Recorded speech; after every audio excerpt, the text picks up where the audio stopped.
నా తోటలో ఇంకో బుడంకాయ గాడు వచ్చాడు. ఈ బ్లూ టబ్లోనే ఉన్నాడనమాట బుడంకాయ గాడు.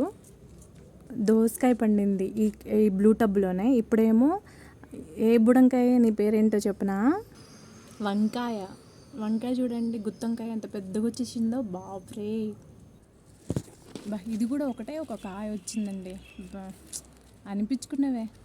చైనా పాపులేషన్లో వాళ్ళు పాటిస్తున్నది నువ్వు కూడా పాటిస్తున్నావు అనమాట.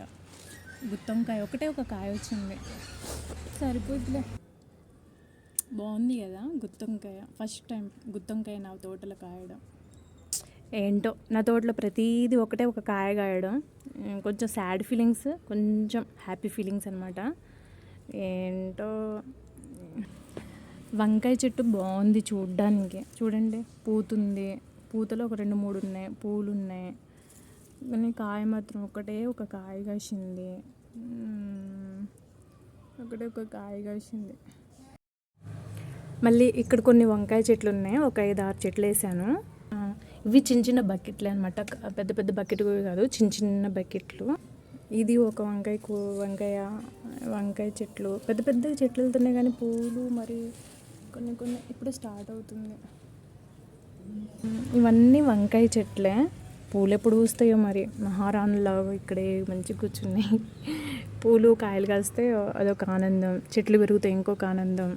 ఇక్కడ వరకు ఒక 5-6 చెట్లు వేసాను. పెద్దగా పెరుగుతున్నాయి చెట్లు. దానిలాగా పెద్ద పెద్ద కాయలు కాస్తే ఇంకా హ్యాపీ. Okay బుడంకాయ, bye. నా తోటలో ఒకటే ఒక కాయ కాసినందుకు థ్యాంక్ యూ సో మచ్.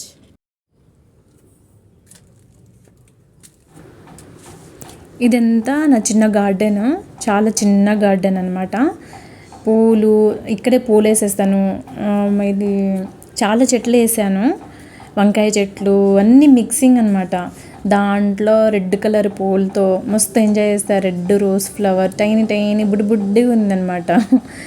చిన్న గార్డెన్ లాగా చిన్న పువ్వు. బాయ్.